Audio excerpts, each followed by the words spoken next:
Hello students, आज हम लोग बात करेंगे इलेक्ट्रोकेमिस्ट्री टॉपिक पर, जिसे कहते हैं वैद्युत रसायन, और इसका जनरल वे में रिवीजन करेंगे।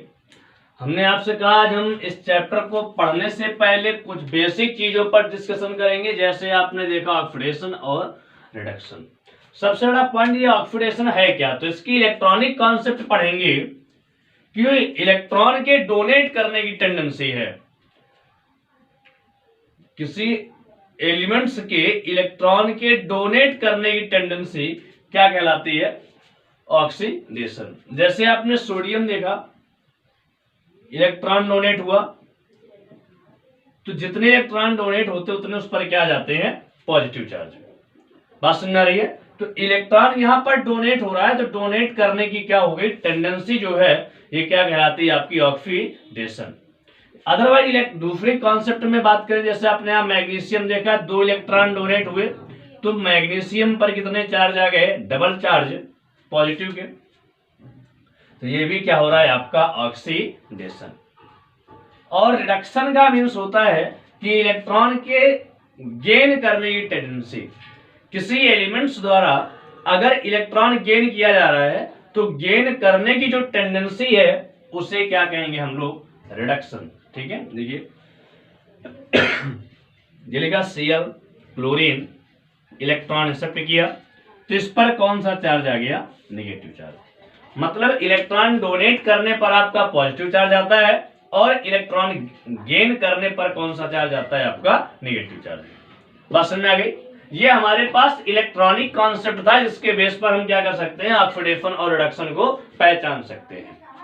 ठीक है, अब सेकेंड वे में हम आपसे बात करें तो एक सिंपल सी बात, अगर यहां ऑक्सीडेशन नंबर के बेस पर देखें, किसके बेस पर देखें? ऑक्सीडेशन नंबर के बेस पर, ऑक्सीकरण संख्या के आधार पर देखें, तो जब ऑक्सीकरण संख्या बढ़ती है, किसी पदार्थ में उपस्थित परमाणु की यदि ऑक्सीकरण संख्या क्या हो रही है? बढ़ रही है, तो ऑक्सीकरण, और अगर घट रही है तो क्या कहलाता है? अपचयन।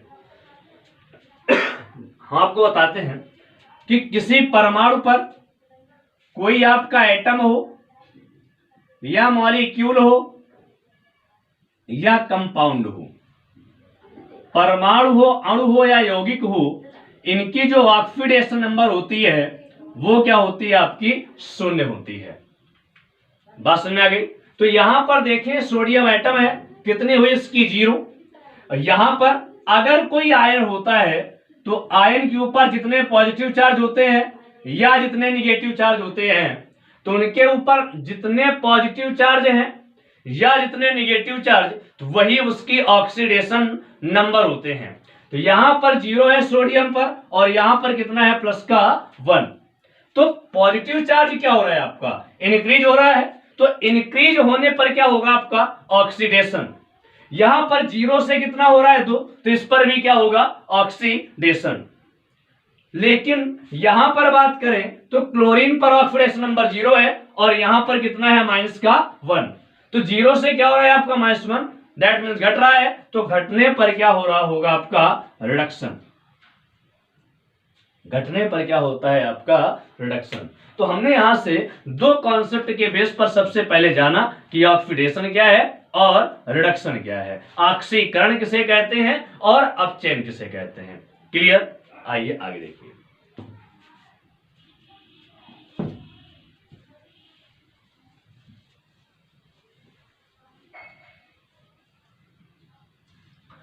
अब इसके बाद हम लोग यहां पर पढ़ेंगे इलेक्ट्रोड। आप जनरल सी बात समझिए, इलेक्ट्रोड कितने प्रकार के होते हैं? आपके पास 2 प्रकार के। एक होता है एनोड, और एक होता है आपका कैथोड। एक क्या होता है? एनोड, और दूसरा क्या होता है? कैथोड। क्लियर? तो जिस पर वैसे हम लोग अभी तक पढ़ते आए हैं जनरल वे में कि एनोड पर क्या होता है? पॉजिटिव, और कैथोड पर क्या होता है? नेगेटिव। एनोड पर क्या होता है? पॉजिटिव, और कैथोड पर क्या होता है? नेगेटिव। लेकिन आप जनरल सी बात समझिए, अगर हम इसकी सही डेफिनेशन पढ़ें, तो जिस इलेक्ट्रोड पर ऑक्सीडेशन होता है। कहने का मीन्स जिस पर क्या होता है ऑक्सीकरण, उस इलेक्ट्रोड को क्या कहेंगे हम एनोड। और जिस पर रिडक्शन होगा, जिस इलेक्ट्रोड पर क्या होगा रिडक्शन, रिडक्शन का मीन्स क्या अपचयन, उसे क्या कहते हैं कैथोड। क्लियर? जिस पर क्या होगा रिडक्शन उसे क्या कहते हैं कैथोड। तो बात समझ में आ गई। एनोड और कैथोड में अभी किसी को शायद प्रॉब्लम नहीं। हमने आपसे कहा अगर ऑक्सीकरण किसी इलेक्ट्रोड पर हो रहा है तो वो एनोड होगा, और अगर उस पर रिडक्शन हो रहा है तो उसे क्या कहेंगे हम अपचयन कहेंगे। बात समझ में आ गई? यहां तक किसी को कोई प्रॉब्लम? बात समझ आ रही ना? हमने आगे आपसे कहा कि अगर हम आगे बात करते हैं तो इस चैप्टर के इंपॉर्ट, अब यहां से हम चैप्टर को स्टार्ट करते हैं। तो सबसे पहले इस चैप्टर में पढ़ेंगे हम लोग सेल क्या है। देखिए सेल, इस सेल को आप इलेक्ट्रो केमिकल सेल भी कह सकते हैं। सेल लिखे या हम इलेक्ट्रोकेमिकल सेल कहें, जनरल में हम दोनों में कुछ भी कह सकते हैं। अब देखिए अगर हमसे कोई कहता है कि सेल क्या है, तो सेल एक ऐसी डिवाइस है, एक ऐसी डिवाइस। देखिए मैंने आपसे कहा अगर कोई पूछता है सेल क्या है, तो सेल एक क्या होती है डिवाइस, जो इलेक्ट्रिकल एनर्जी को, जो इलेक्ट्रिकल एनर्जी को केमिकल एनर्जी में, केमिकल एनर्जी में और केमिकल एनर्जी को किसमें कन्वर्ट कर देती है इलेक्ट्रिकल एनर्जी में। हमने आपसे कहा कि अगर कोई आपसे कहता है कि सेल क्या है या इलेक्ट्रोकेमिकल सेल क्या है, तो जनरली हमने आपसे बताया कि यह एक प्रकार की क्या होती है डिवाइस, जो इलेक्ट्रिकल एनर्जी को केमिकल एनर्जी में और केमिकल एनर्जी को कन्वर्ट कर देती है इलेक्ट्रिकल एनर्जी में। इलेक्ट्रिकल का मीन्स होता है विद्युत ऊर्जा, और केमिकल का मीन्स होता है रासायनिक एनर्जी मीन्स ऊर्जा। कहने का मीन्स जो वह डिवाइस जो विद्युत ऊर्जा को रासायनिक ऊर्जा में और रासायनिक ऊर्जा को विद्युत ऊर्जा में परिवर्तित कर देती है, उस डिवाइस को हम सेल या इलेक्ट्रोकेमिकल सेल कहते हैं। बात समझ में आ गई? गुड। आगे देखिए, इसके बाद हमने आपसे कहा कि जो सेल होते हैं या हम इलेक्ट्रोकेमिकल सेल की बात करें, यह दो प्रकार के होते हैं। जो सेल है, मैंने इसी को लिखा था आपके पास इलेक्ट्रोकेमिकल सेल। ध्यान दें, मैंने कहा जो सेल होते हैं यह कितने टाइप्स होते हैं? दो टाइप्स के। पहला आपके पास कौन सा सेल आया?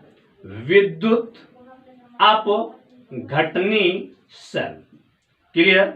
इसे इलेक्ट्रोलाइटिक सेल बोलते हैं, इलेक्ट्रोलाइटिक सेल।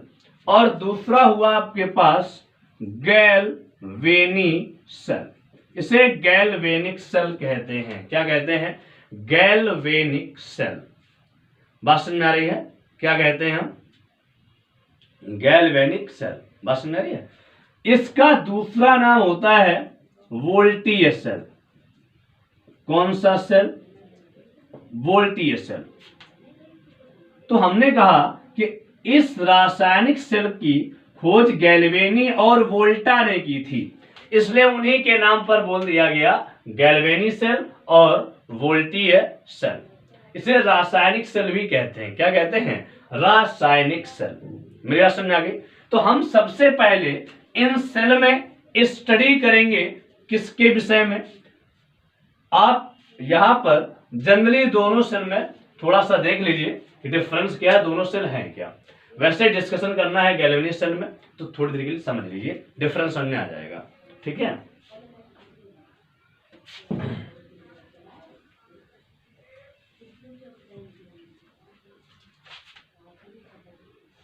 यहां से हम लोग बात करेंगे सबसे पहले। देखिए गैल्वेनिक सेल, गैल्वेनिक सेल ये है क्या? एक आप जनरल सी बात समझिए, हमने आपसे कहा कि हमारे पास रिएक्शन दो प्रकार की हैं, जिनमें एक में होता क्या है कि कुछ रिएक्शनें ऐसी होती हैं जिन्हें कंप्लीट करने के लिए, देखिए हम जनरल दोनों में बात कर लेते हैं, गैल्वेनिक और इलेक्ट्रोलाइटिक सेल, इन दोनों में बात कर लेते हैं।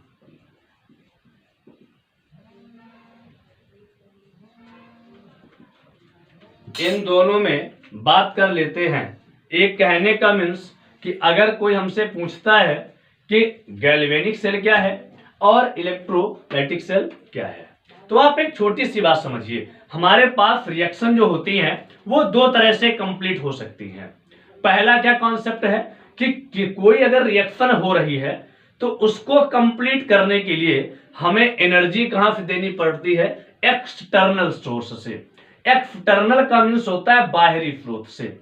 और कुछ ऐसे सेल हैं जो कंप्लीट हो जाते हैं और कंप्लीट होने पर जो हमें एनर्जी की रिक्वायरमेंट होती है वो हमें सेल से ही मिल जाती है। तो अब ये प्रॉब्लम आई, ये कंडीशन कहां और कैसे फॉलो करेंगे? तो देखिए कैसे, हमने कहा आपसे कि जो विद्युत अपघटनी सेल है, आप इसके नाम से समझिए, विद्युत अपघटनी सेल के आप नाम से समझिए यहां पर कि विद्युत मीन्स यह विद्युत ऊर्जा को किसमें कन्वर्ट कर देता है? रासायनिक ऊर्जा में। क्लियर? अगर कोई आपसे कहता है कि विद्युत अपघटनी सेल क्या है, तो यह एक प्रकार की ऐसी डिवाइस है, यह एक प्रकार की ऐसी क्या है? डिवाइस जो विद्युत ऊर्जा को कन्वर्ट किसमें कर देती है? रासायनिक ऊर्जा में। बात समझ गई? डेफिनेशन क्लियर कि अगर कोई डिवाइस इलेक्ट्रिकल एनर्जी को कन्वर्ट करती है केमिकल एनर्जी में, तो उस डिवाइस को हम लोग कहते हैं कौन सी device? Very good, electrolytic cell, या उसे क्या कहते हैं हम? विद्युत अपघटनी सेल। देखिए आगे, इस सेल में होता क्या है कि एक ही कंपार्टमेंट लेते हैं। क्या लेते हैं हम? इलेक्ट्रोलाइटिक सेल में, विद्युत अपघटनी सेल में कितना कंपार्टमेंट लेते हैं? One compartment. और इस वन कंपार्टमेंट में दो इलेक्ट्रोड लेते हैं। एक इलेक्ट्रोड क्या कहलाता है आपका? कैथोड, और एक क्या कहलाता है आपका? एनोड। इन दोनों इलेक्ट्रोड को एक बैटरी से क्या कर देते हैं? ऐड।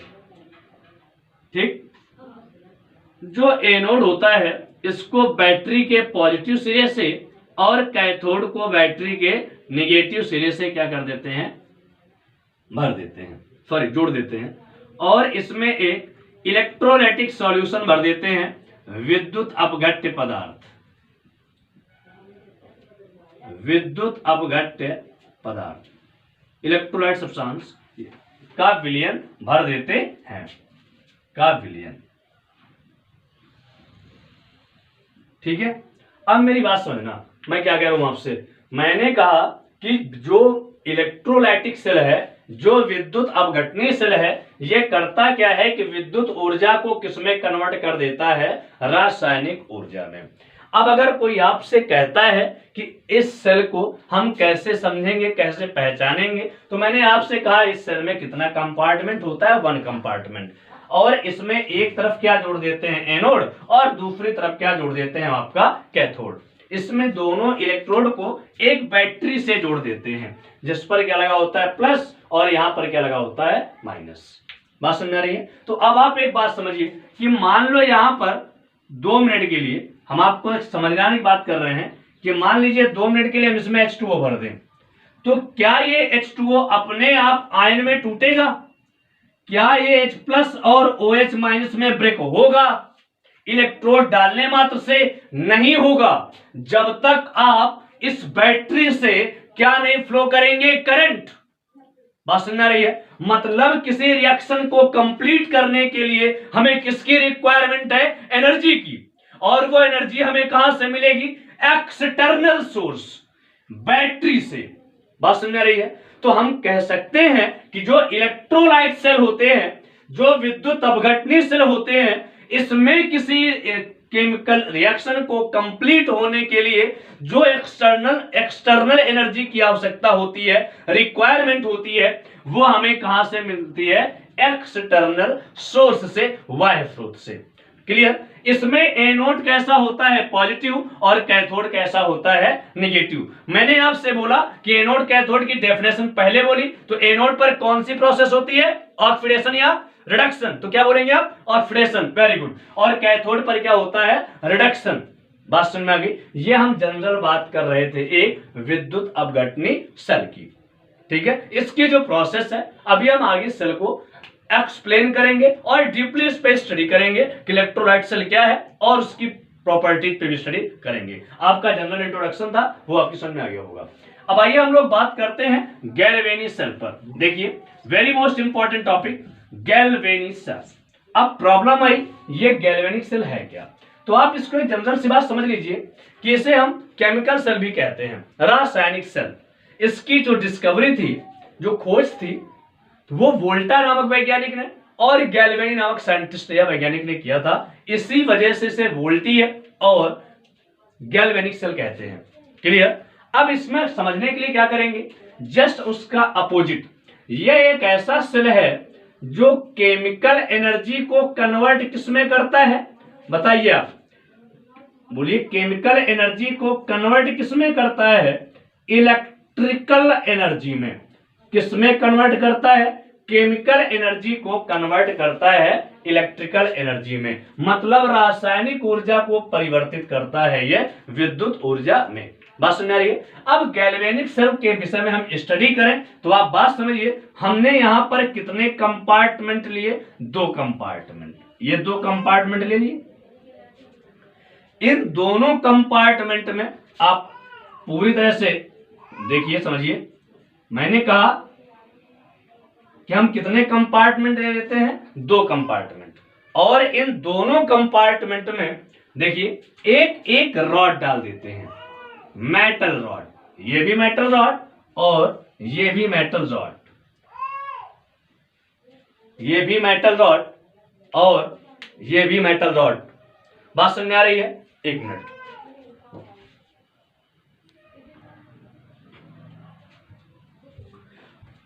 तो हमने आपसे कहा कि गैल्वेनिक सेल को समझने के लिए एक सिंपल सी बात है, हम कितने कंपार्टमेंट लेते हैं? 2 कंपार्टमेंट। इन दोनों कंपार्टमेंट में एक एक मेटल रॉड रख देते हैं। क्लियर? एक एक बेटा क्या रख देते हैं? Metal rod. ये रख दिया। और इन दोनों मेटल रॉड को हम वोल्टमीटर से क्या कर देते हैं? इनको अटैच कर देते हैं। क्लियर? और जो मेटल रॉड है, मान लीजिए जिंक की मेटल रॉड है, और इसे मान लें कि ये मेटल रॉड किसकी है? कॉपर की। तो जिस मेटल की मेटल रॉड होगी, उसी मेटल का यहां पर क्या लेंगे? Salt solution. क्लियर? जैसे यहां पर आप देखें तो यहां पर सॉल्ट सॉल्यूशन क्या होगा? Zinc sulphate. कौन सा सल्फेट होगा? Zinc sulphate. और यहां पर कौन सा सल्फेट होगा? आप समझिए, कॉपर सल्फेट। राइट? अब देखिए, यहां पर हमने आपसे कहा कि जो ये मेटल रॉड है, उसको हमने कहा आपसे कि जिंक यहां पर एनोड है और कॉपर यहां पर क्या है? कैथोड। अब आपके तुरंत माइंड में आएगा कि हम जिंक को ही एनोड क्यों माने, हम कॉपर को माने एनोड और जिंक को माने कैथोड। ऐसा माइंड में आएगा। तो मैंने आपसे एक सिंपल बात अभी बताई थी कि जिसमें जो इलेक्ट्रॉन डोनेट करने की टेंडेंसी रखता है उस पे ऑक्सीडेशन होता है, और जो गेन करने की रखता है उस पे क्या होता है? रिडक्शन। लेकिन कॉपर भी इलेक्ट्रॉन डोनेट करता है और जिंक भी इलेक्ट्रॉन क्या करता है? डोनेट करता है। तो इस कंडीशन में क्या करेंगे कि हम रिएक्टिविटी सीरीज देखेंगे।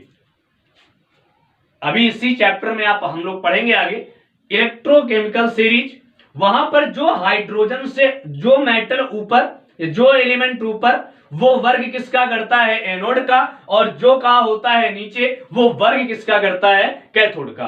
मैंने आपसे कहा अभी इसी चैप्टर में हम लोग स्टडी करेंगे विद्युत रासायनिक श्रेणी की। वहां पर हम लोग पढ़ेंगे कि जो एलिमेंट्स कहां होता है ऊपर वो वर्ग किसका करता है, एनोड का, और जो एलिमेंट्स कहां होता है नीचे वो वर्ग किसका करता है, कैथोड का। बात समझ में आ गई। तो इलेक्ट्रोकेमिकल सीरीज में जिंक कहां होता है ऊपर, इसलिए वर्ग कर रहा है एनोड का, चूंकि आज कॉपर की कंपैरिजन में जिंक इजीली इलेक्ट्रॉन क्या कर देता है, डोनेट कर देता है। बात समझ में आ रही है। और कॉपर वर्ग किसका करेगा, कैथोड का। मेरी बात समझ में आ गई। अब देखिए यहां पर होता क्या है, एक जनरल सी बात समझिए कि जो जिंक है, देखिए जो यहां पर एनोड जिंक है इस पर क्या हो रहा है, ऑक्सीडेशन, और इस पर क्या हो रहा है आपका रिडक्शन। लेकिन जिंक पर यहां चार्ज कैसा है, निगेटिव, और कॉपर पर चार्ज कैसा है, पॉजिटिव। कहने का मीन्स वैसे आप जानते हैं कि एनोड कैसा होता है, पॉजिटिव, और कैथोड कैसा होता है, निगेटिव। लेकिन यहां पर गैल्वेनिक सेल में जस्ट क्या है, अपोजिट। एनोड कैसा होता है, निगेटिव, और कॉपर कैसा होता है, पॉजिटिव। मेरी बात समझ में आ गई। आगे देखिए, हमने आपसे कहा कि जैसे हम इस वोल्ट मीटर की बात करें तो यहां से अभी ये हमारे पास सर्किट क्या है, इनकम्प्लीट है। सर्किट क्या है, इनकम्प्लीट। कैसे कि यहां से जैसे हम मान लीजिए करंट को फ्लो करते हैं तो इसमें इलेक्ट्रॉन डोनेट करने की टेंडेंसी और उसमें इलेक्ट्रॉन किस चीज की, गेन करने की टेंडेंसी रहेगी। लेकिन जब हम इन दोनों कंपार्टमेंट को साल्ट ब्रिज से जोड़ देते हैं, इसे क्या कहते हैं, साल्ट ब्रिज से जोड़ देते हैं, तो ये हमारे पास एक कंप्लीट सर्किट बन जाता है। क्या करता है, कंप्लीट सर्किट बन जाता है। बात समझ आ रही। अब यह एक कंप्लीट गैल्वेनिक सेल है। क्या है, कंप्लीट गैल्वेनिक सेल।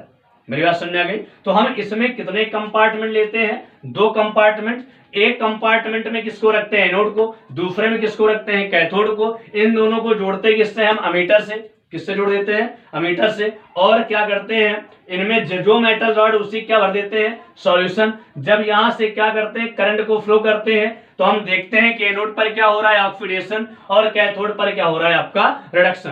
लेकिन हम जानते हैं कि यहां पर एनोड पर चार्ज कैसा होता है, नेगेटिव, और यहाँ कैथोड पर चार्ज कैसा होता है, आपका पॉजिटिव। राइट। इन दोनों कंपार्टमेंट को हम लोग साल्ट ब्रिज की हेल्प से जोड़ देते हैं। किसकी हेल्प से, साल्ट ब्रिज की हेल्प से जोड़ देते हैं। इसे हिंदी में कहते हैं सेतु लवण। क्लियर। अब आपके पास क्वेश्चन आएगा ये साल्ट ब्रिज है क्या, और इसको हमने सेल से क्यों जोड़ा। ठीक है। तो यह एक यू शेप की कांच की ट्यूब होती है। किसके शेप की, यू शेप की कांच की क्या होती है, ट्यूब। इसमें हम इनर्ट इलेक्ट्रोलाइट भर देते हैं। अक्रिय वैद्युत अपघट्य पदार्थ को क्या कर देते हैं, भर देते हैं। ये क्या भरा होता है इसमें, अक्रिय वैद्युत अपघट्य पदार्थ। और इसकी जो साइड्स होती हैं इनको एक कॉटन से क्या कर देते हैं, हम बंद कर देते हैं। किससे बंद कर देते हैं, एक कॉटन से क्या कर देते हैं, हम बंद कर देते हैं। बस मेरे क्या कह रहा हूं, मैंने कहा कि जो आपका ये साल्ट ब्रिज होता है यह यू आकार की क्या होती है, एक ट्यूब होती है। और इस ट्यूब को हम करते क्या है, एक कॉटन से क्या कर देते हैं, निचले साइड्स को बंद कर देते हैं, और इसमें हम इनर्ट इलेक्ट्रोलाइट सब्सटेंस भर देते हैं। ठीक है। अब रीजन आया किसका वर्क क्या है। तो देखिए एक बात आपको बताते हैं कि पहली बात तो ये सर्किट को कंप्लीट करता है, इनर सर्किट को क्या करता है, कंप्लीट करता है। ठीक है। अब दूसरा इसका वर्क क्या है, तो दूसरी बात समझिए, इनकी जो ये इलेक्ट्रोलाइट भरे हैं इनकी न्यूट्रलिटी को मेंटेन रखता है। क्या मेंटेन रखता है, न्यूट्रलिटी। न्यूट्रलिटी का मीन्स होता है विद्युत उदासीनता को बनाए रखता है। अब ये प्रश्न आया कि ये विद्युत उदासीनता क्या है, और हम कैसे जानेंगे कि विद्युत उदासीन होने के लिए क्या कंडीशन या क्या शर्तें होना चाहिए। तो देखिए विद्युत उदासीन का मतलब है कि इनमें पॉजिटिव और नेगेटिव आयंस की नंबर जो है वो क्या होने चाहिए, सेम होने चाहिए। अब ये सेम कितनी कंडीशन में होते हैं आप बात समझिए। मान लीजिए कि यहां से जो जिंक है इसके इलेक्ट्रॉन डोनेट करने की टेंडेंसी क्या हो गई, बढ़ गई। अब देखिए इस पर ऑक्सीडेशन कैसे होगा। जब जिंक ने इलेक्ट्रॉन डोनेट किया तो जिंक पर कौन से चार्ज है, प्लस चार्ज, और ये क्या निकल गए आपसे, इलेक्ट्रॉन। तो ये जो जिंक आयन है ये कहां गए, सॉल्यूशन में। जब सॉल्यूशन में गए, सॉल्यूशन पे जाने पर जिंक आयन की संख्या या कंसंट्रेशन क्या होती जाएगी, बढ़ती जाएगी। बात समझ में आ रही है। जिंक आयन की कंसंट्रेशन या सांद्रता क्या होती जाएगी, बढ़ती जाएगी। और यहां पर जो सॉल्यूशन में कॉपर आयन होगा, कॉपर आयन वह इलेक्ट्रॉन को गेन करके किसमें कन्वर्ट हो जाएगा, कॉपर में। किसमें कन्वर्ट हो जाएगा, कॉपर में। बात समझ में आ रही है। तो अगर वह कॉपर में कन्वर्ट हो जाएगा तो यहां पर कॉपर की आयन की जो कंसंट्रेशन है वो क्या हो रही होंगी, डिक्रीज हो रही होंगी, घट रही होगी। यहां पर कॉपर आयन की कंसंट्रेशन क्या होगी, घटेगी, और यहां पर जिंक आयन की कंसंट्रेशन क्या होगी, बढ़ेगी। बात समझ रही है। तो हमने आपसे कहा कि मान लीजिए सपोज दैट ये लगातार जिंक इलेक्ट्रॉन तेजी से डोनेट करता जाए और यहां पर गेन करने की टेंडेंसी क्या हो जाए, कम हो जाए। उस कंडीशन में इधर पॉजिटिव आयन ज्यादा हो जाएंगे, इधर क्या हो जाएंगे, कम।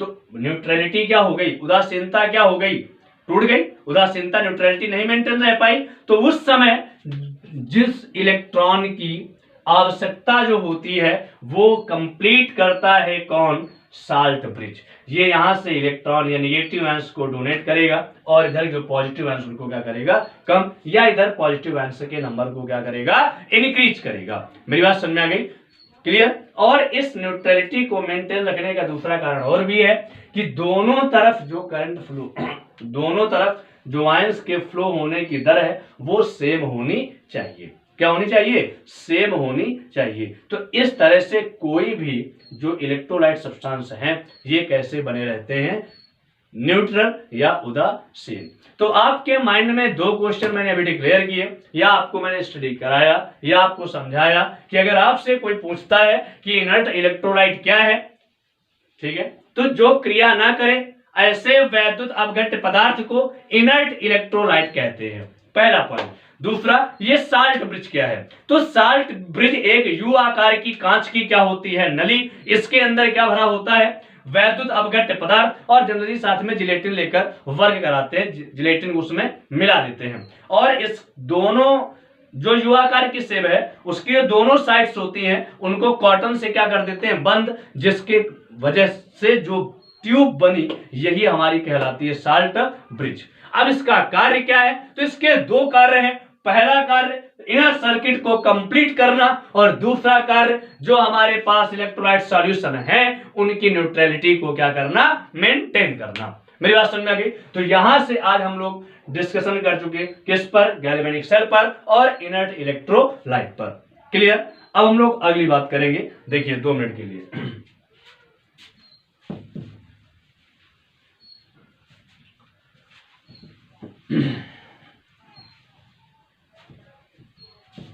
यहां से हम लोग बात करेंगे गैल्वेनिक सेल रिप्रेजेंटेशन पर। ध्यान दें, यहां से हम लोग बात करेंगे कि गैल्वेनिक सेल को कैसे रिप्रेजेंट करते हैं, गैल्वेनिक सेल को कैसे रिप्रेजेंट करते हैं, कैसे रिप्रेजेंट करते हैं। तो जरा ध्यान दें, किसे कैसे रिप्रेजेंट करेंगे, बात समझ में आ रही है। तो देखिए इसके लिए एक वर्ड आप पढ़ेंगे, क्या पढ़ेंगे, लोन। क्या पढ़ेंगे, लोन, ठीक है। लोन का मीन्स क्या हुआ, देखिए एल का मीन्स क्या होता है, लेफ्ट। ओ मतलब क्या हुआ, ऑक्सीडेशन। और ए मतलब क्या हुआ, एनोड। और एन मतलब क्या हुआ, निगेटिव। कहने का मीन्स कि लेफ्ट में कौन रहेगा, एनोड, उस पर चार्ज कैसा होगा, निगेटिव, और उस पर क्रिया कौन सी होगी, ऑक्सीडेशन। ऑक्सीडेशन का मीन्स ऑक्सीकरण। क्या हमने कहा, ऑक्सीकरण। बात समझ में आ गई, क्या कहा हमने, ऑक्सीकरण, राइट, गुड। देखिए इसके आगे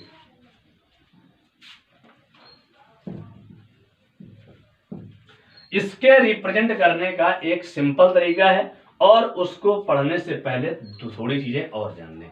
यहां पर हम लोग एक और चीज पढ़ेंगे जिसे कहते हैं हाफ सेल, इसे कहते हैं हम अर्ध सेल क्या है, ठीक है, या अर्ध सेल को हम रिप्रेजेंट कैसे करते हैं। तो आप एक जनरल सी बात समझिए कि अगर किसी एक कंपार्टमेंट में हम 1 इलेक्ट्रोलाइट को क्या कर दें, पुट अप कर दें,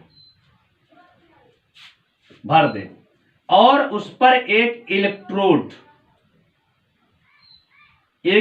लगा दें, ठीक है, तो ये हमारा क्या बन गया, हाफ सेल बन गया। क्या बन गया, हाफ सेल। इसे अर्ध सेल कहते हैं। क्या कहते हैं, एक क्या ले लें कंपार्टमेंट, उसमें क्या रख दें, इलेक्ट्रोड, और उसमें इलेक्ट्रोड का क्या भर दें, सॉल्ट सॉल्यूशन। तो ये हमारे पास क्या बन गया, हाफ सेल। अब इसको रिप्रेजेंट कैसे करेंगे, तो हाफ सेल को रिप्रेजेंट करने के लिए मेटल और सॉल्ट सॉल्यूशन के बीच एक क्या खींच देते हैं, लाइन। ये क्लियर। तो अब ये जो लाइन आपने खींची, यही रिप्रेजेंट किसको करती है, हाफ सेल को। मेरी बात समझ में आ गई। अब देखिए दूसरी बात, हमने आपसे कहा कि मान लीजिए हम यहां कॉपर कर देते और यहां कॉपर सल्फेट, तो वो भी क्या बन जाता आपका, हाफ सेल, ठीक है। अब अगर 2 हाफ सेल है और उनसे कंप्लीट सेल को कैसे फॉर्म करना है, तो आइए देखते हैं। हाफ सेल से कंप्लीट सेल का फॉर्मेशन। अब इसे क्या कहेंगे हम, पूर्ण सेल। इसे क्या कहेंगे हम, कंप्लीट सेल, ठीक है। ये क्या है, तो देखिए हमने 2 हाफ सेल लिए, ठीक। ये हाफ सेल में जिंक लिया और इसमें क्या सॉल्यूशन भरा है आपका, जिंक सल्फेट का। इस हाफ सेल में हमने क्या लिया, कॉपर, और ये सॉल्यूशन किसका भरा है, कॉपर सल्फेट का, राइट। अब तो दोनों को रिप्रेजेंट कर लें, ये जिंक, ये Zn। अब देखिए ये जो जिंक आयन ले लें हम या पूरा सल्फेट ले लें, इससे कोई फर्क नहीं पड़ता। हम पूरा सॉल्ट सॉल्यूशन ले लें या फिर मेटल आयन को ले लें, इससे कोई फर्क नहीं पड़ता, ठीक है। तो जैसे हम मान लीजिए ZnSO4 ही ले लेते हैं आपको समझाने के लिए, और इधर क्या लिया हमने, कॉपर, और यहां पर क्या लिया हमने, कॉपर सल्फेट।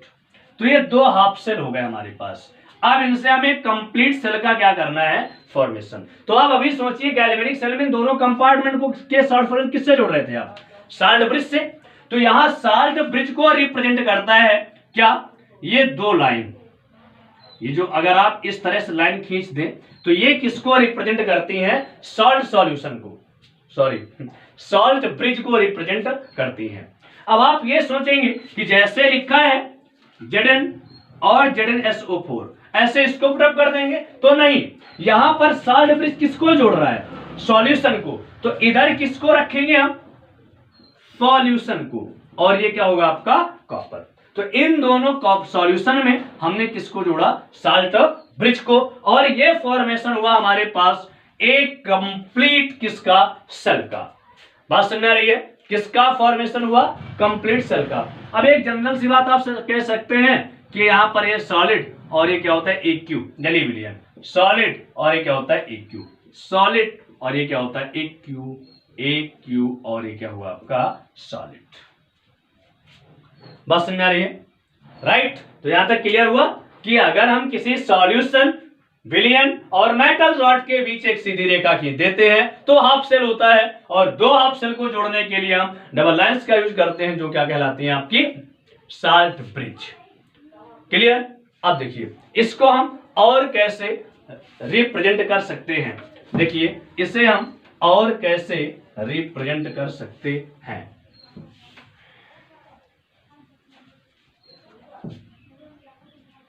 ठीक है, तो हमने आपसे कहा कि इसे हम कैसे रिप्रेजेंट कर सकते हैं। 2 मिनट।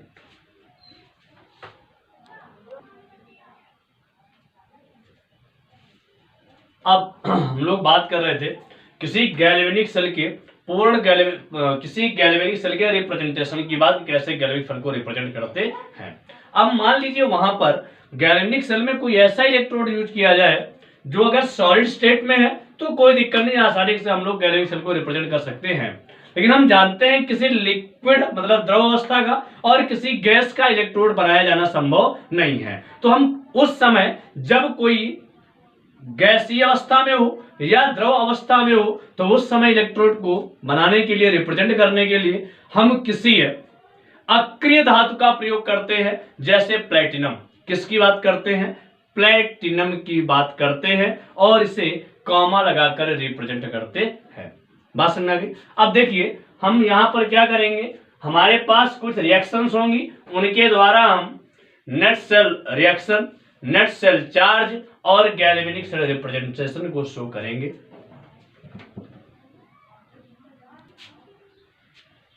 देखिए मैंने आपसे कहा कुछ रिएक्शन गिवन है और इन रिएक्शनों के बेसिस पर हम लोग समझेंगे क्या क्या निकालेंगे। देखिए सबसे पहले हम लोग एनोड और कैथोड पर जो रिएक्शनें हो रही हैं उनसे, और फिर वहां से नेट चार्ज एक्स के चेंज की वैल्यू कैलकुलेट करेंगे। तो यहां से पहले फर्स्ट रिएक्शन के लिए, रिएक्शन फर्स्ट के लिए अगर हम फर्स्ट रिएक्शन की बात करें तो जो रिएक्शन है हमारे पास क्या है, जिंक युवा solid H plus, that means ये AQ, ये हुआ Zn+2 AQ, और यहां से देखिए आप Zn प्लस डबल प्लस हुआ AQ और ये प्लस लिखा है आपका H2, दैट मीन्स गैस। अब यहां पर एक बात ये समझनी है कि आप सभी की पहले ये देखिए कि किस पर ऑक्सीडेशन हो रहा है और किस पर क्या हो रहा है, रिडक्शन। तो यहां पर इसका ऑक्सीडेशन नंबर कितना है, 0। यहां से कितना हो रहा है, प्लस का 2, तो 0 से 2 हो रहा है, बढ़ रहा है। तो इस पर क्या हो रहा है, ऑक्सीडेशन। और ये H प्लस प्लस है, प्लस से यहाँ H पर गैस में कितना हो रहा है, 0। मैंने कहा था अगर कोई एटम है, मॉलिक्यूल है या कोई कंपाउंड है तो उस पर ऑक्सीडेशन नंबर कितनी होती है, 0। तो यहां पर कितनी हुआ, 0। यहां भी कितना होगा, 0। लेकिन यहां हुआ आपका +2, तो बढ़ रहा है तो ऑक्सीडेशन, और यहां पर घट रहा है तो क्या हो रहा है आपका, रिडक्शन। राइट, बात समझ? तो हमने आपसे कहा कि जो एनोड पर रिएक्शन हो रही, इस पर जो रिएक्शन कहां पर हो रही, एनोड पर। तो एनोड पर कौन सी रिएक्शन होगी जिस पर क्या हो रहा होगा, ऑक्सीडेशन। मतलब जो Zn है ये कन्वर्ट किसमें हो रहा है, जिंक आयन में, AQ, और ये 2 इलेक्ट्रॉन आपका डोनेट करेगा। जब 2 इलेक्ट्रॉन डोनेट करेगा उसी समय क्या होगा, बोलिए, इस पर 2 पॉजिटिव चार्ज आएंगे। दूसरा क्या है आपका, हाइड्रोजन आयन। इसने क्या किया, इलेक्ट्रॉन को एक्सेप्ट किया और एक कन्वर्ट किसमें हो गया, गैस में। अब यहां पर देखिए अगर हमें नेट एक्सचेंज इलेक्ट्रॉन निकालने हैं तो हम यहां पर करेंगे क्या कि जितने नंबर ऑफ इलेक्ट्रॉन्स होते हैं इनको बैलेंस कर लेते हैं। ये रिएक्शन कहां पर हो रही, कैथोड पर। तो बैलेंस करेंगे तो यहां कितने इलेक्ट्रॉन है, तो यहां पर कितना है, 1। तो 2 का पूरे में क्या कर देंगे हम, मल्टीप्लाई। अब देखिए मल्टीप्लाई किस कंडीशन में करेंगे, आप बात समझिए। मल्टीप्लाई करने का यहां पर क्या है कि अगर यहां आपने H प्लस लिया था तो यहां पर कितना होगा, हाफ H2। क्या लेंगे हम, हाफ H2। रीजन यहां पर सिंगल हाइड्रोजन था, तो अगर आप इसमें 2 का मल्टीप्लाई करा रहे हैं तो ये हाफ H2 से हटकर क्या हो जाएगा, आपके पास H2 हो जाएगा। राइट, अब आप इनको जोड़िए, जोड़ने पर आप क्या पाएंगे, इलेक्ट्रॉन इलेक्ट्रॉन क्या हो जाएंगे, कैंसिल। तो ये हमारे पास Zn, ये हो जाएगा 2H plus, Zn double plus, और ये हो जाएगा आपके पास H2। तो ध्यान रहे हमने आपसे कहा ये हमारे पास कौन सी रिएक्शन हो गई, cell reaction.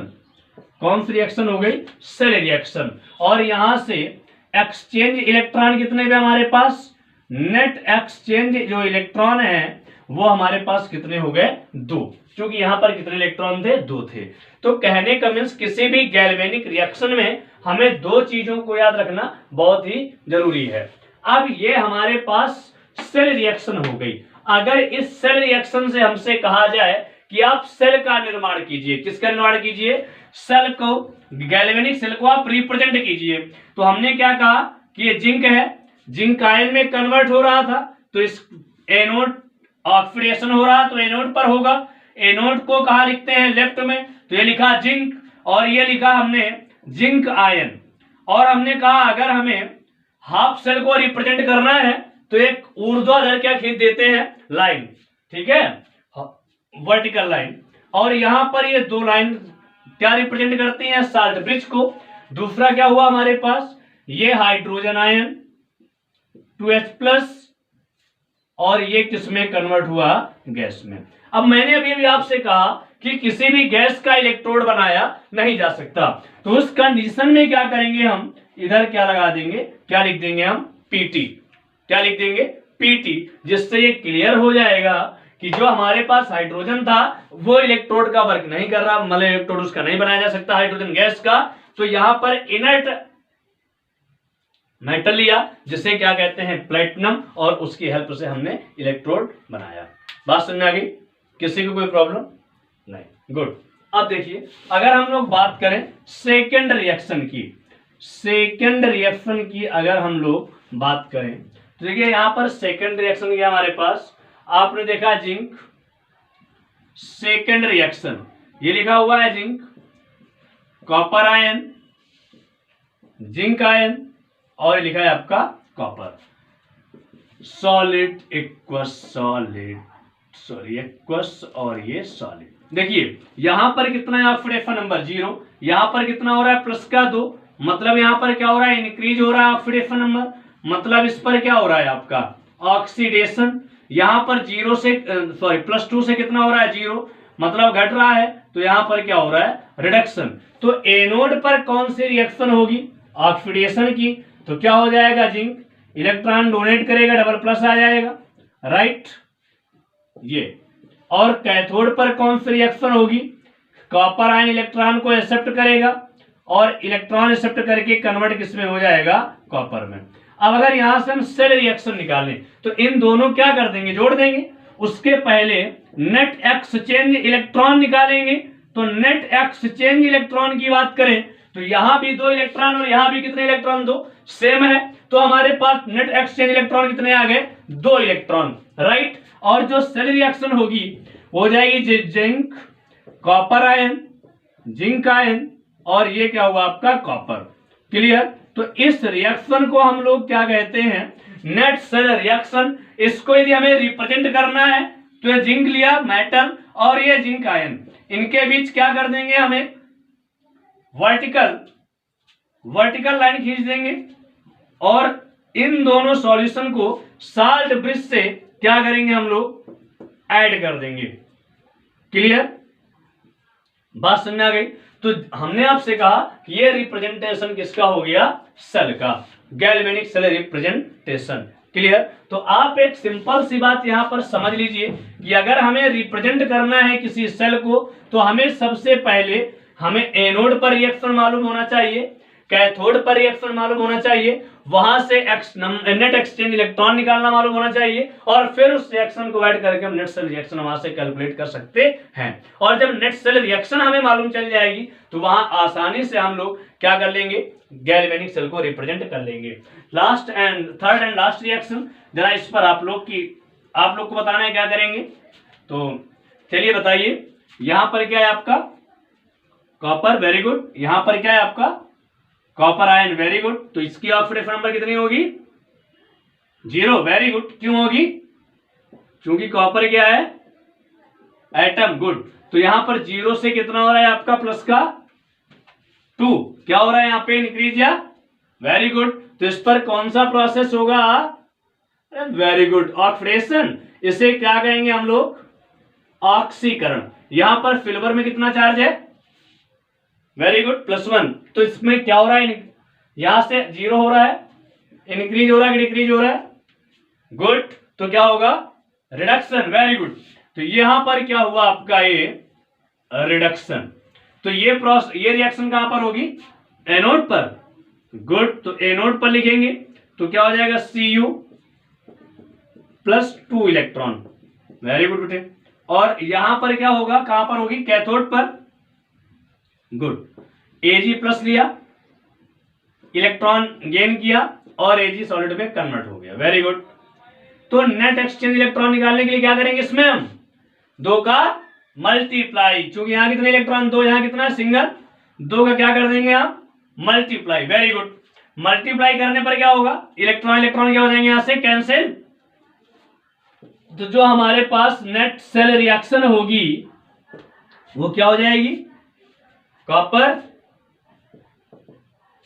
Plus 2Ag plus, good, इधर क्या हो जाएगा आपका कॉपर आयन और यहां पर प्लस क्या हो जाएगा 2Ag। वेरी गुड बेटा, बात समझ में आ गई। तो यहां से आपने क्या प्राप्त कर लिया, नेट सेल रिएक्शन और एक्सचेंज इलेक्ट्रॉन टोटल कितने बेटे हमारे पास 2। तो अब सभी को कोई प्रॉब्लम नहीं ना किसी को, वेरी गुड, सॉल्व कर लेंगे। गुड। देखिए अब आज हम लोग बात करेंगे यहां से ईएमएफ और सेल पोटेंशियल पर। देखिए यहां से हम लोग बात करेंगे ईएमएफ पर, EMF and cell potential. EMF का मतलब क्या होता है, इलेक्ट्रो मोटिव फोर्स, और सेल पोटेंशियल मीन्स क्या होगा, cell potential already, cell potential. Good. इसे क्या कहेंगे, इलेक्ट्रो मीन्स विद्युत, मोटिव मीन्स वाहक और फोर्स मीन्स बल, और इसे क्या कहेंगे हम लोग, सेल विभव। Right, good. देखिए हमने आपसे कहा 2 मिनट के लिए आप मान लीजिए ये हमारे पास कोई गैल्वेनिक सेल है, ये मान लीजिए हमारे पास क्या है, गैल्वेनिक सेल है।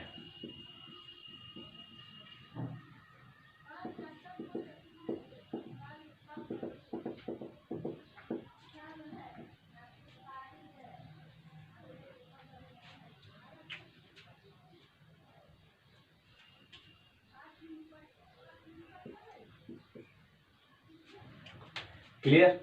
अब यहां से हम लोग बात करेंगे इलेक्ट्रोमोटिव फोर्स पर और इस पर क्या होगा, सेल पोटेंशियल पर। देखिए हम बताएं आपको, यह आपका एनोड है, इस पर ऑक्सीडेशन है हो रहा है, इस पर क्या हो रहा है, रिडक्शन। बेटा इसका कुछ ना कुछ इलेक्ट्रोड पोटेंशियल होगा, इसका कुछ ना कुछ क्या होगा, इलेक्ट्रोड पोटेंशियल होगा। तो इन दोनों के इलेक्ट्रोड पोटेंशियल का जो डिफरेंस होगा वो क्या कहलाएगा हमारे पास, ईएमएफ या सेल पोटेंशियल। तो अब आपके पास एक क्वेश्चन कि जब दोनों डिफरेंस ही निकालने हैं इलेक्ट्रोड पोटेंशियल के, तो हम कैसे जानेंगे कब सेल पोटेंशियल है और कब इलेक्ट्रोड पोटेंशियल। तो अगर ये सेल हमारा वर्क कर रहा है, क्या कर रहा है, वर्क कर रहा है, और उस समय हम पोटेंशियल कैलकुलेट करते हैं, तो क्या कहलाएगा वो सेल पोटेंशियल, जो डिफरेंस क्रिएट होगा इलेक्ट्रोड पोटेंशियल में। और अगर सेल वर्क नहीं कर रहा है तो उस समय जो हम फाइंड करेंगे पोटेंशियल डिफरेंस दोनों का, वो कहलाएगा इलेक्ट्रोमोटिव फोर्स। मैं क्या करूं, बात समझ आ रही है। अगर यह सेल वर्क कर रहा है, ठीक है, कहने का मीन्स जिंक इलेक्ट्रॉन डोनेट कर रहा है, यहाँ पॉजिटिव आयंस इंक्रीज हो रहा है या निगेटिव आयंस इंक्रीज हो रहा है, या इसमें हम कह रहे हैं ऑक्सीडेशन हो रहा है, इसमें रिडक्शन हो रहा है, मतलब कोई भी प्रोसेस हो रहा है, अगर सेल क्रिया कर रहा है, तो उस स्थिति में जो दोनों का पोटेंशियल डिफरेंस निकल करके आएगा, इलेक्ट्रोड पोटेंशियल डिफरेंस, वो हमारा क्या कहलाएगा आपका, बोलिए, बोलो, सेल पोटेंशियल। और अगर ये वर्क नहीं कर रहा तो क्या कहलाएगा, इलेक्ट्रोमोटिव फोर्स। इसे कैलकुलेट करने के लिए एक सिंपल सी बात होती है, तो अब आपके दिमाग में क्वेश्चन ये होगा कि आपको यही नहीं पता अभी कि इलेक्ट्रोड पोटेंशियल क्या होता है। तो आइए हम लोग पहले बात कर लेते हैं इलेक्ट्रोड पोटेंशियल पर। किस पर बात करते हैं? इलेक्ट्रोड पोटेंशियल पर।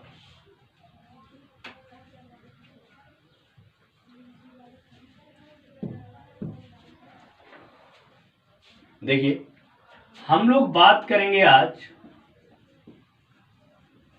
इलेक्ट्रोड पोटेंशियल पर। इलेक्ट्रोड पोटेंशियल है क्या? ठीक है, इसे हम कहते हैं इलेक्ट्रोड विभव। क्या कहते हैं इसे हम? इलेक्ट्रोड विभव, इलेक्ट्रोड पोटेंशियल। आप पोटेंशियल की डेफिनेशन जनरली पढ़ चुके हैं, आपने पढ़ा फिजिक्स में, ठीक, कि अगर किसी इकाई धनावेश को, यूनिट पॉजिटिव चार्ज, इकाई धनावेश को अनंत से किसी बिंदु तक लाते हैं तो वो जो वर्ग किया जाता है वो विभव कहलाता है। क्लियर? यही पढ़ाना कि अगर इकाई धनावेश को किसी अनंत से एक निश्चित बिंदु तक लाने में किया गया कार्य उसका क्या कहलाता है? विभव। लेकिन अगर किसी इकाई धनावेश को एक बिंदु से कहां ले जाएं? दूसरे बिंदु तक, तो जो वर्ग किया जाएगा वो वर्ग क्या कहलाता है? आपका विभवांतर, पोटेंशियल डिफरेंस। यही पढ़ाना आपने। तो आइए हम लोग बात करते हैं केमिस्ट्री में इलेक्ट्रोड विभव है क्या और इसे कैसे डिफाइन करते हैं। देखिए, हम एक कंपार्टमेंट ले लेते हैं। क्या लेते हैं? कंपार्टमेंट। इसमें हम एक मेटल रॉड को क्या कर देते हैं? डिप कर देते हैं, धातु की छड़ को। उसी के सॉल्ट सॉल्यूशन में, किसमें डिप करते हैं? धातु के लवणीय विलयन में, salt solution of metal, dip कर दिया। तो जब आप इसमें करंट फ्लो करेंगे तो इसकी दो टेंडेंसी हैं। पहली टेंडेंसी क्या है कि जो धातु है, मेटल है, M मान लीजिए, वो इलेक्ट्रॉन डोनेट करेगी और उस पर कितना क्या आ जाएगा? चार्ज। मान लीजिए N इलेक्ट्रॉन डोनेट कर रही तो N चार्ज आएगा। तो अगर यह N चार्ज कहां चला जाए? सॉल्यूशन में। कहां चला जाए? सॉल्यूशन में। बस में आ रही है? तो सॉल्यूशन में क्या इंक्रीज होगा? Positive charge. और यहां मेटल रॉड पर क्या बढ़ने लगेगा? Negative charge. मान लीजिए यहां चला जाए, ये Mn+ यहां आ जाए, तो विलयन में धनायन जो पॉजिटिव चार्ज है, धनावेश बढ़ जाएगा और रॉड पर क्या हो जाएगा? माइनस चार्ज हो जाएगा। क्लियर? तो इनके बीच जो पोटेंशियल डिफरेंस होगा, इनके बीच जो पोटेंशियल डिफरेंस जनरेट होगा, वही हमारा क्या कहलाएगा? Electrode potential. क्या कहलाएगा वो? जब हम किसी धातु की छड़ को उसी धातु के लवणीय विलयन में क्या करते हैं? डुबोते हैं, धारा प्रवाहित करते हैं, तो धातु है जो इलेक्ट्रॉन को डोनेट करती है। तो उसमें दो स्थितियां, अगर धातु आयन, मेटल आयन कहां चला जाए? सॉल्यूशन में, तो सॉल्यूशन में पॉजिटिव चार्ज क्या हो जाएगा? बढ़ जाएगा। और रॉड पर कौन सा चार्ज आ जाएगा? Negative charge. तो इन दोनों में चार्ज डिफरेंस हुआ। इन चार्ज डिफरेंस के कारण जो पोटेंशियल डिफरेंस क्रिएट हुआ, उस पोटेंशियल डिफरेंस को क्या कहेंगे हम? इलेक्ट्रोड विभव। पहली कंडीशन। दूसरी कंडीशन क्या है कि अगर यह इलेक्ट्रॉन डोनेट करे और वह हो क्या, बात समझिए आप, अगर यह इलेक्ट्रॉन डोनेट करे तो यहां पर जो मेटल आयन है, मेटल आयन वो इलेक्ट्रॉन को एक्सेप्ट कर ले और इलेक्ट्रॉन को एक्सेप्ट करके क्या बना दे? मेटल, मतलब यहां कलेक्ट हो जाए। तो यहां पर पॉजिटिव चार्ज क्या होने लगेगा? बढ़ने लगेगा। और यहां पर कौन सा चार्ज बढ़ने लगेगा? Negative charge. तो यहां पर भी चार्ज डिफरेंस प्रोड्यूस हो जाएगा। इस चार्ज डिफरेंस में जो पोटेंशियल डिफरेंस क्रिएट होगा, वो पोटेंशियल डिफरेंस क्या कहलाएगा? इलेक्ट्रोड विभव।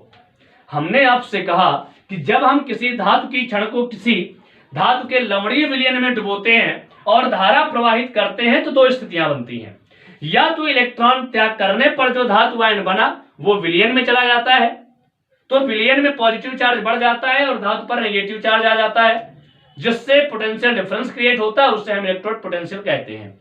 अदरवाइज दूसरी कंडीशन क्या है कि जो इलेक्ट्रॉन है, जब इलेक्ट्रॉन डोनेट किया तो जो विलयन में मेटल आयन है वो इलेक्ट्रॉन को ग्रहण कर लेते हैं और ग्रहण करके कहां कलेक्ट हो जाते हैं, मेटल पर, तो मेटल पर कौन सा चार्ज बढ़ जाता है, पॉजिटिव चार्ज, और यहां पर विलयन में क्या बढ़ जाता है, नेगेटिव चार्ज। बात समझ आ रही है? अब अगर यहां नेगेटिव यहां पॉजिटिव इंक्रीज हो रहा है तो यहां भी चार्ज डिफरेंस क्रिएट हुआ, यहां पर जो पोटेंशियल डिफरेंस हुआ उस पोटेंशियल डिफरेंस को हम क्या कहते हैं, इलेक्ट्रोड विभव। अब ये दो जगह इलेक्ट्रोड विभव हुआ, तो यहां पर आपने देखा कि मेटल इलेक्ट्रॉन को डोनेट करके मेटल आयन बना रहा था। मेटल आयन मतलब यहां ऑक्सीडेशन नंबर 0 या m बढ़ रही है, तो यहां पर क्या हो रहा है, ऑक्सीडेशन, और यहां पर क्या हो रहा है, घट रहा है, m से 0 हो रहा है, तो यहां पर क्या हो रहा है, रिडक्शन। तो ये जो पोटेंशियल डिफरेंस क्रिएट हुआ ये क्या कहलाया, रिडक्शन पोटेंशियल, और ये क्या कहलाया आपका, ऑक्सीडेशन पोटेंशियल, मतलब ऑक्सीकरण विभव और अपचयन विभव। बात समझ आ रही है? तो इलेक्ट्रोड विभव कितने प्रकार का हुआ, दो प्रकार का, एक क्या हुआ आपका ऑक्सीकरण विभव और दूसरा क्या हुआ आपका अपचयन विभव। ध्यान दें, हमने कहा आपसे जो इलेक्ट्रोड पोटेंशियल है वो कितने प्रकार का हुआ आपके, दो प्रकार का। एक क्या कहलाया, ऑक्सीडेशन पोटेंशियल, और एक क्या कहलाया, रिडक्शन पोटेंशियल। क्लियर? इसे कहते हैं ऑक्सीकरण विभव